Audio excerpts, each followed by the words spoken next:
More?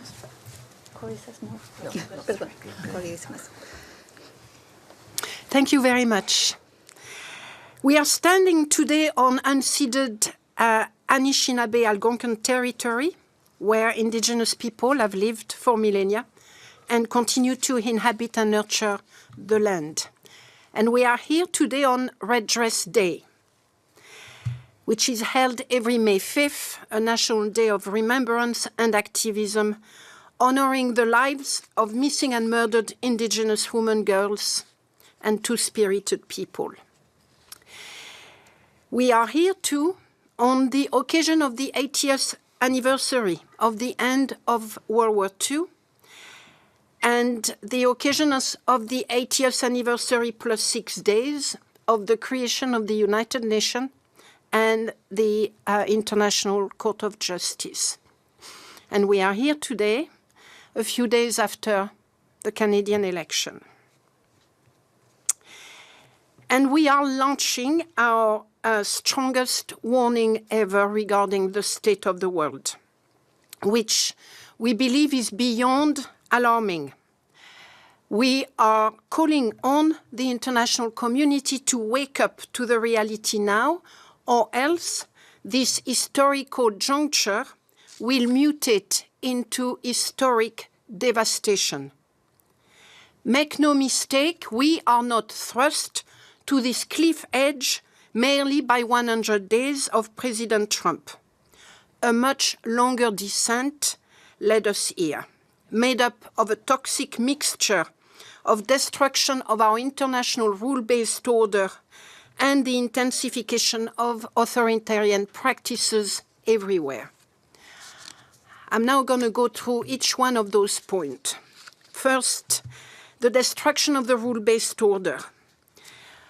From Gaza and Ukraine to Myanmar, Sudan, Democratic Republic of Congo, Afghanistan, Venezuela, we have seen an increasing resort to armed conflict and international armed conflict, something that had not been seen for decades.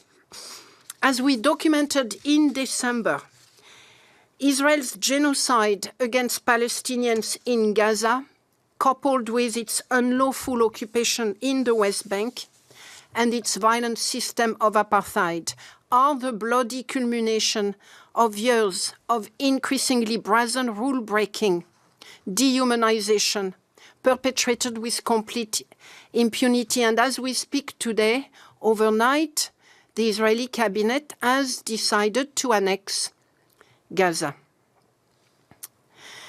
Russia's war of aggression in Ukraine has killed more Ukrainian civilians in 2024 than in the year before. The Taliban's war on women in Afghanistan has led to the complete criminalization of women's and girls' public existence.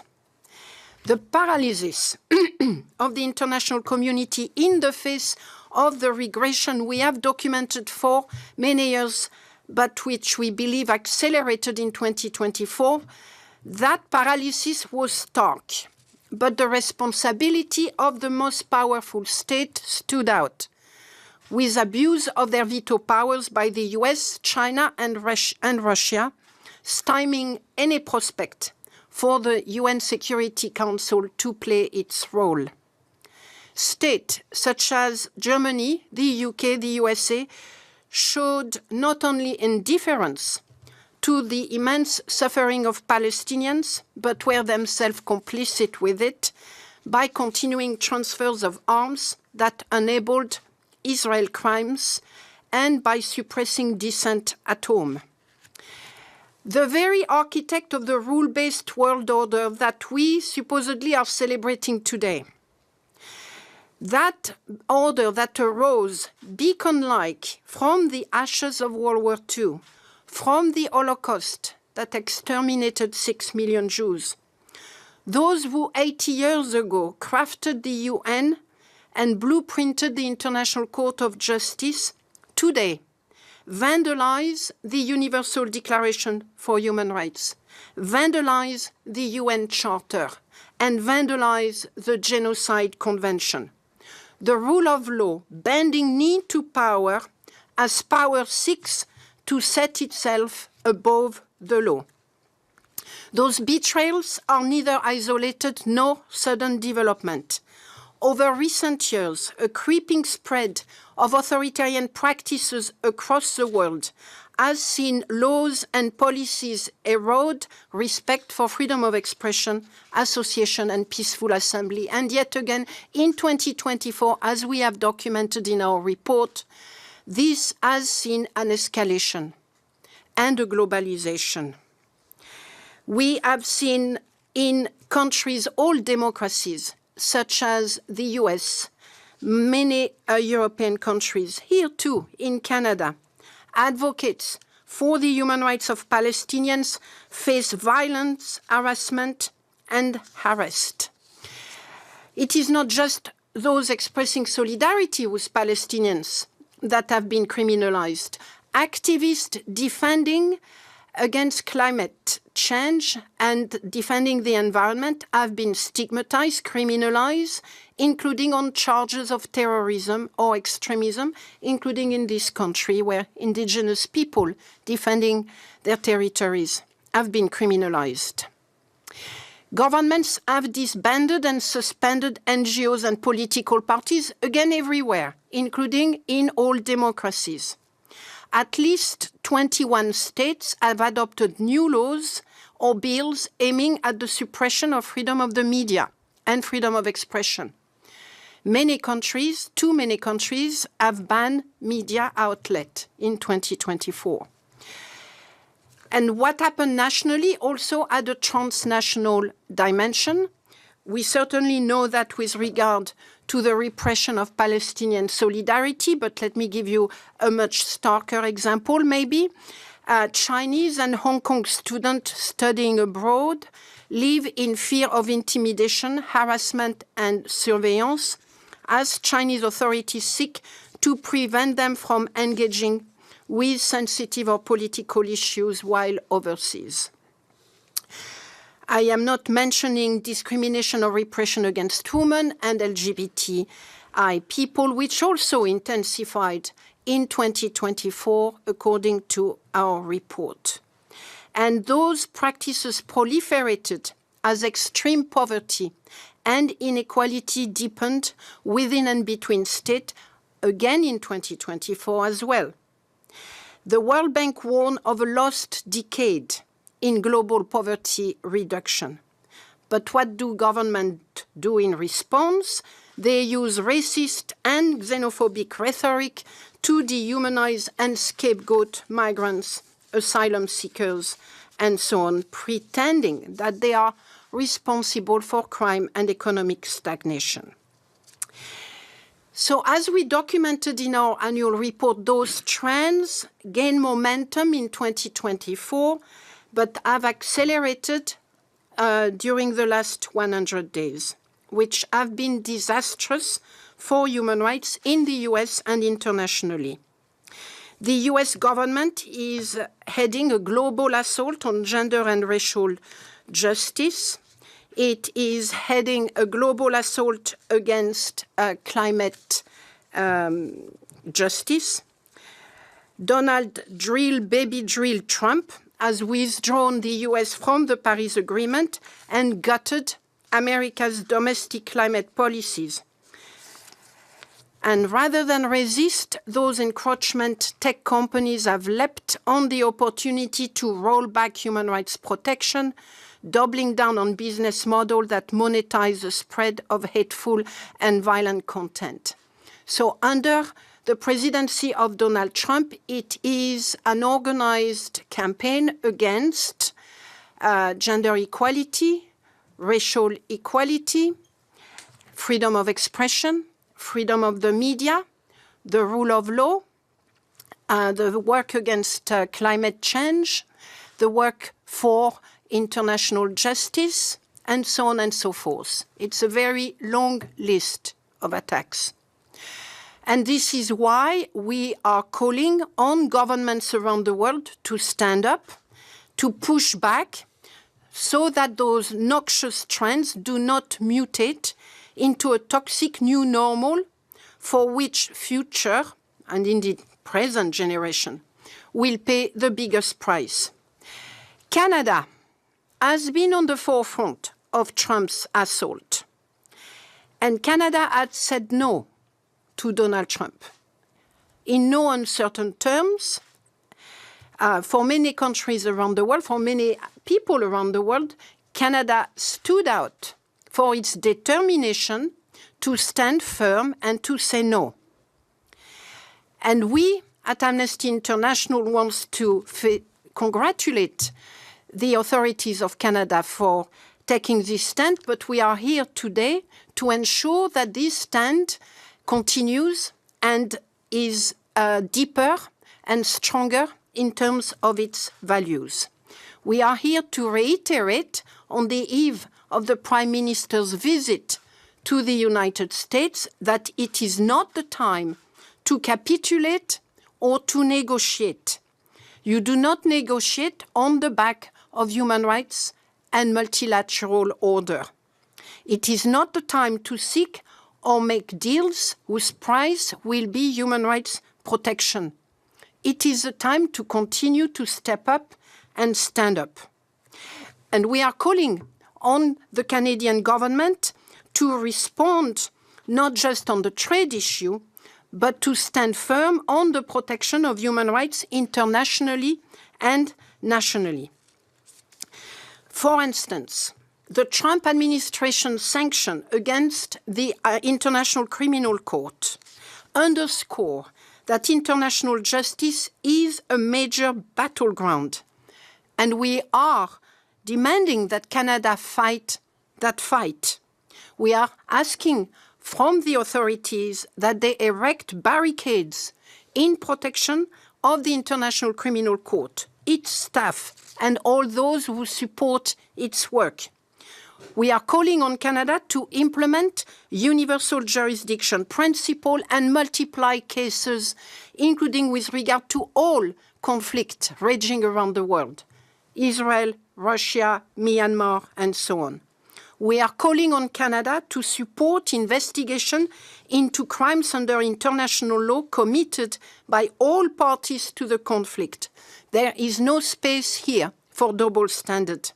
We are calling on Canada to bring perpetrators to justice by enforcing ICC arrest warrant. And we are calling on Canada to sanction those who dare sanctioning international justice. Sanction those who dare sanctioning international justice. Support the World Health Organization. Support the UN Human Rights Commissioner. Implement the Paris Agreement. There are many things that Canada must and should do internationally to play the leadership role that it has played over those last 80 years and must continue to do so. We are calling on Canada to fully support the development of a Convention on Crimes Against Humanity, to support a UN Convention on International Tax Cooperation, to endorse the reform of the UN Security Council, including regarding the abuse of the use of veto. We are calling on Canada to announce that it will appoint a human rights ambassador and to do that shortly after meeting Donald Trump. That will be a very symbolic gesture that human rights is part of what this government is prepared to fight for. And we are calling on Canada to lead internally as well for human rights protection so that it can be credible in its international voice.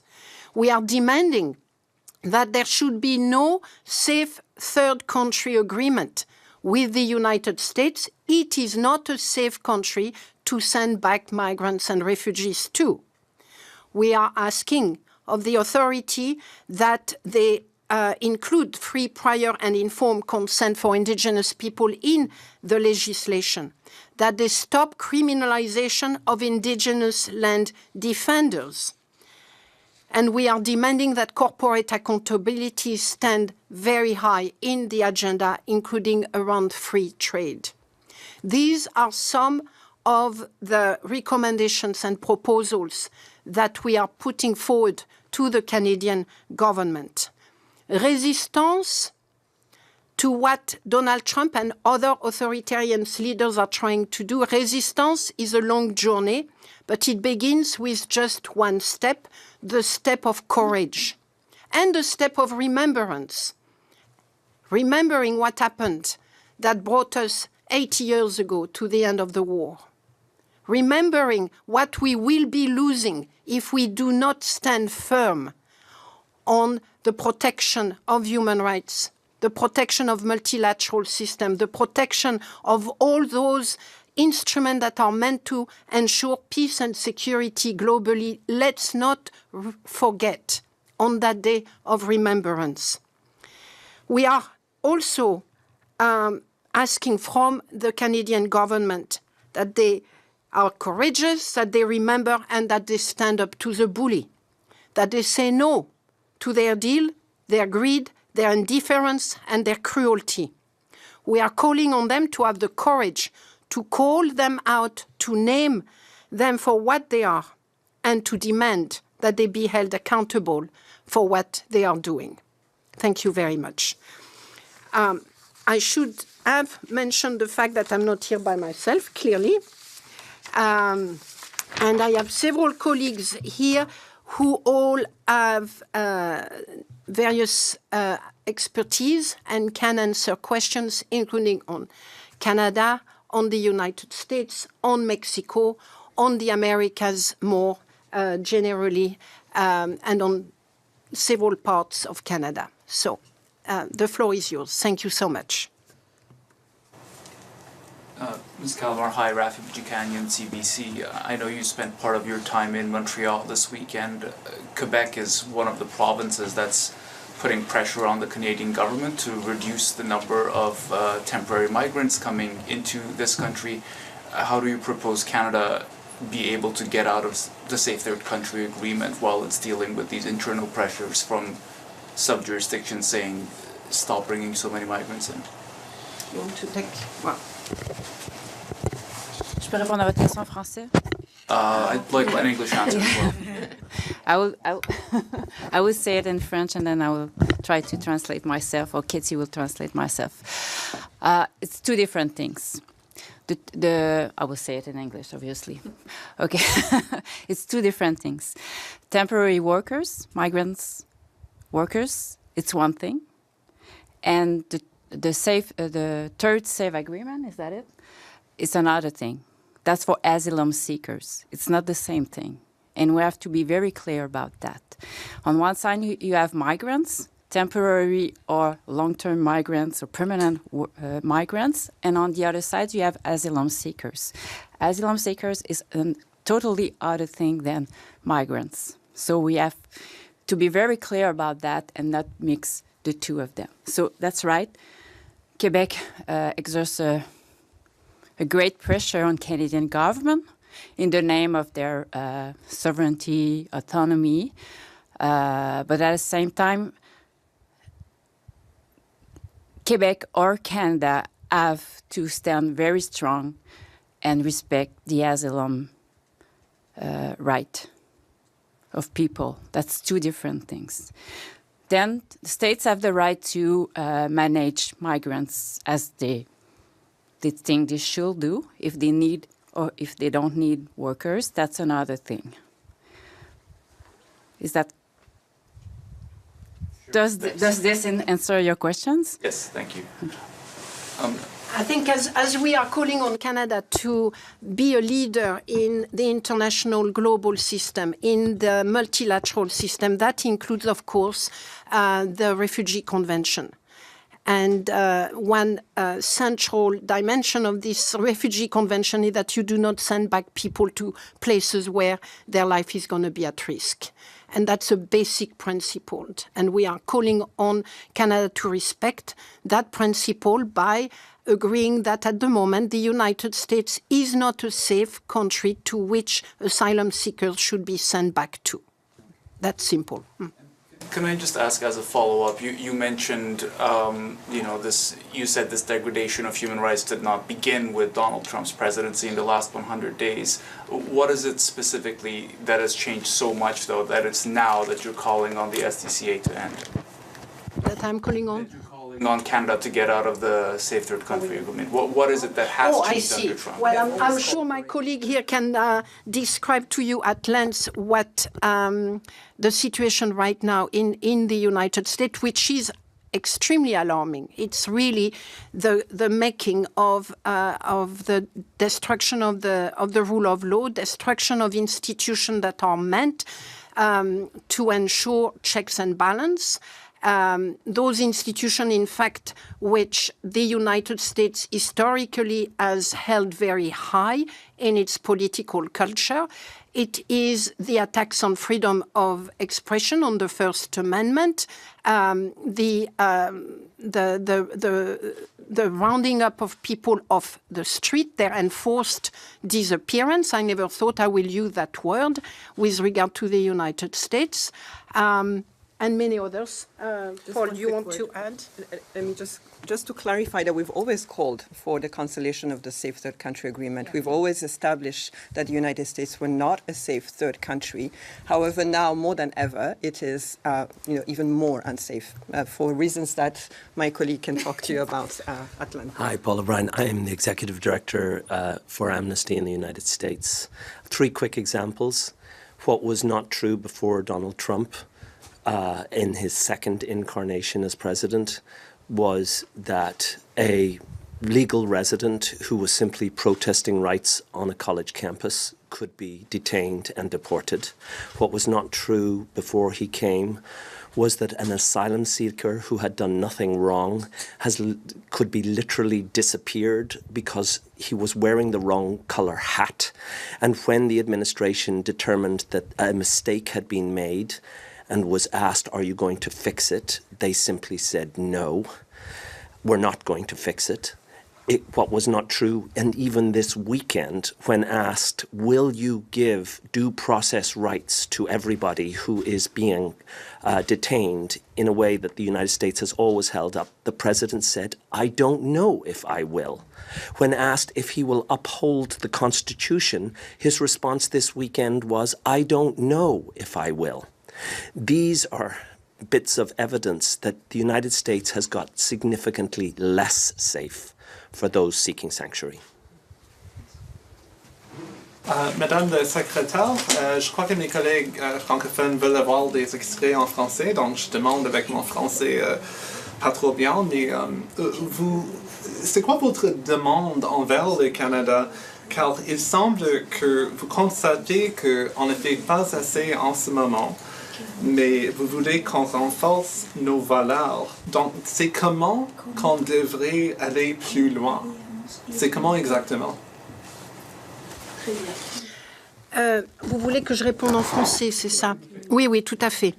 À l'heure actuelle, le gouvernement canadien a pris des positions très fermes par rapport à la protection de sa souveraineté nationale et par rapport aux relations commerciales avec les États-Unis.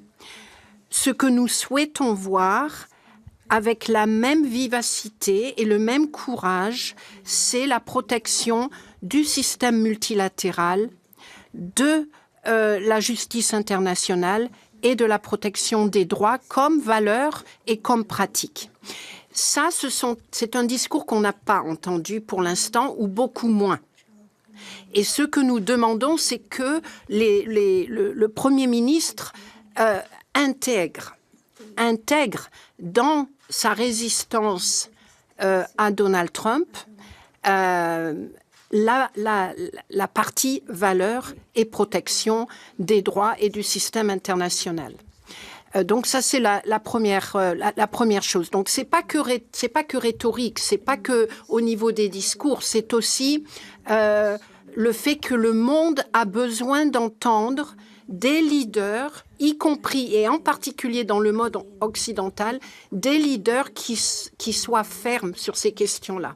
Parce que cela fait des années qu'à travers les différents conflits, les pays qui sont les architectes de ce système ont fait preuve de double standard, de poids, de mesure, et n'ont pas vraiment protégé les droits de façon impartiale et universelle.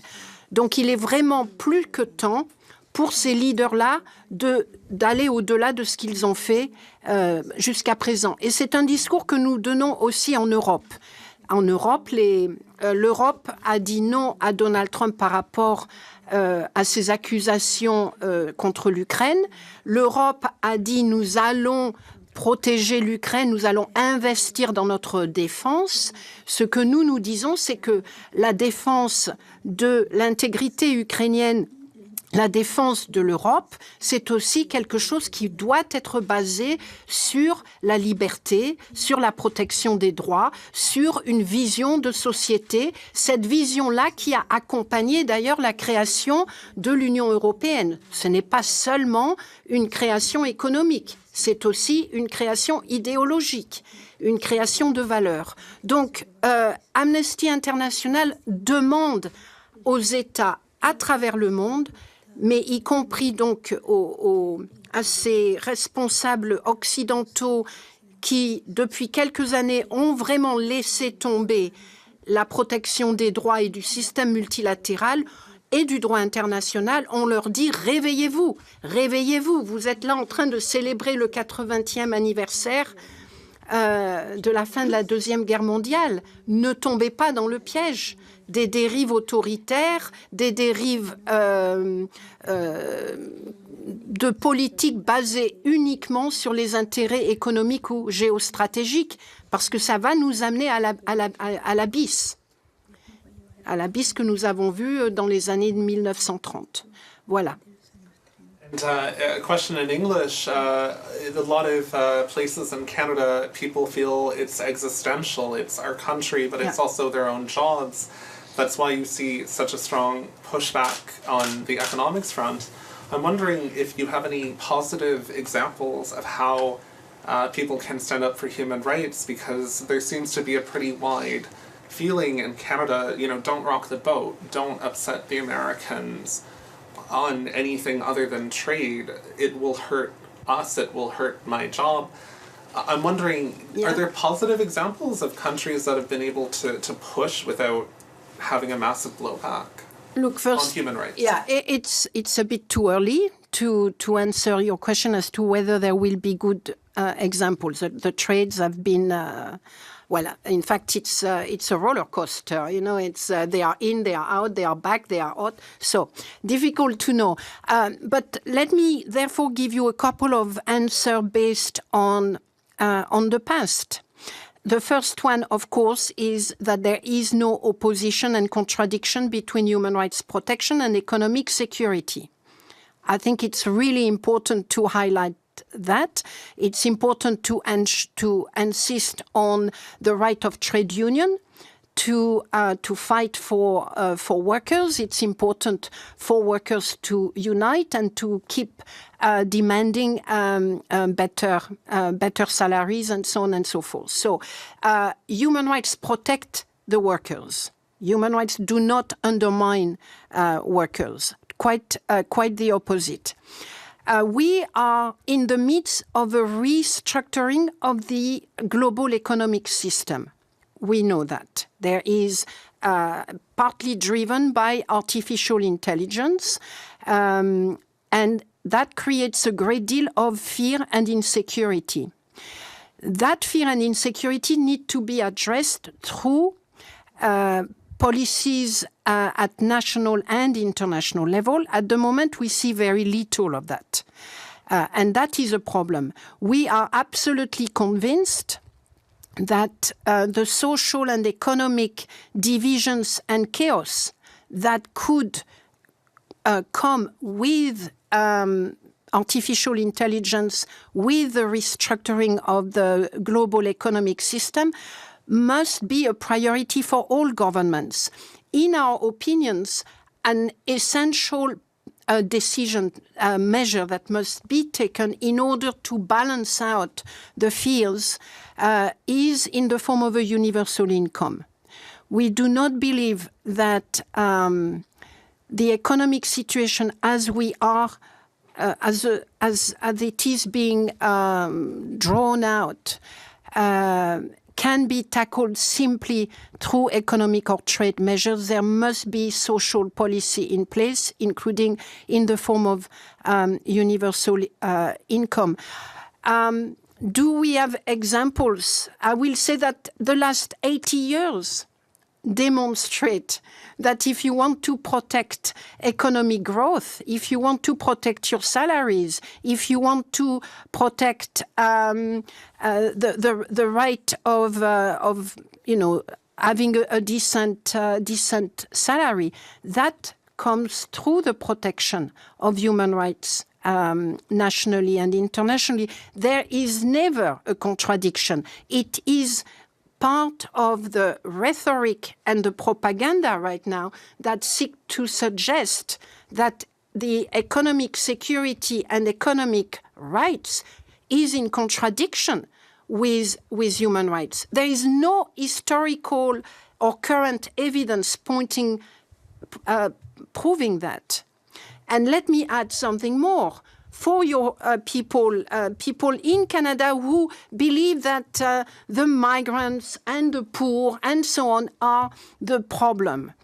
Look at what's happening right now. The global economy for the last few years has resulted into increasing inequality.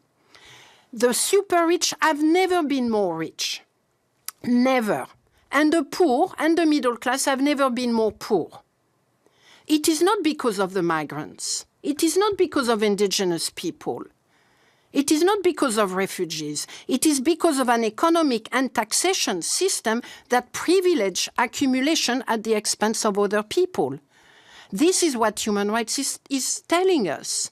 This is what, in fact, economic experts are telling us. So people need to wake up. They should not be driven by by this propaganda, which is also part of what we are denouncing in the annual report, the fact that the super tech companies, which are also where the richest people are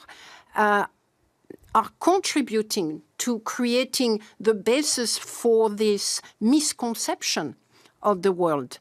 Their business model is hate-driven, is disinformation-driven, and they are being favored and supported by the Donald Trump of the world. So let's wake up and fight back and find the right people to fight against. It is not the refugees. It is not the migrants. It is not indigenous people. It is not the blacks. It is not them.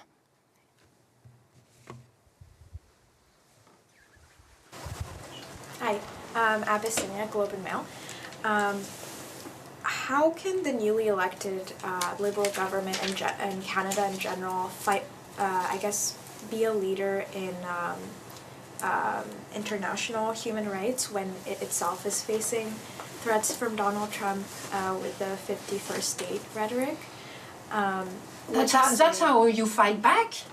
I mean, this attack on the territorial integrity of Canada is unacceptable. It's unacceptable, because of the historical relationship between the two countries, but it's unacceptable because it's a violation of international law. So you fight back by protecting international law, by protecting everything that was created 80 years ago to ensure peace and security globally. And yes, we are not that naive to think that it worked remarkably well. Not at all. But it is certainly better than what our friends from across the border has in mind. Not him. He's president. So, I want to insist there is no contradiction. The attacks against Canada's territorial integrity are an attack against the international rule-based order. And to protect Canadians' integrity, national integrity, you need to protect the rule-based order. You need to demonstrate that it is a credible and important, solid foundation for global peace and security. And let me say that the majority of countries around the world agree to that. We've seen that over and over again over the last 12 months in the way the UN General Assembly have voted on a range of questions. It demonstrates that from Africa to the Americas, from Europe to Asia, countries want a rule-based order. They certainly do not want Donald Trump to go around and suggest that he's going to take over someone else's country and territory. But that must be protected through the protection of international law, through the protection of the rule of law, and that includes everything that is part of it, all the conventions. And there are a lot of human rights conventions in that in that system. They must be protected. So if you want to protect Canada's territorial integrity, then you need to stand firm for the rule-based order. And that means also for human rights protection. Thank you. That's all the time we had. Thank you for the press conference. Merci, c'est ce qui conclut cette conférence de presse. Thank you very much.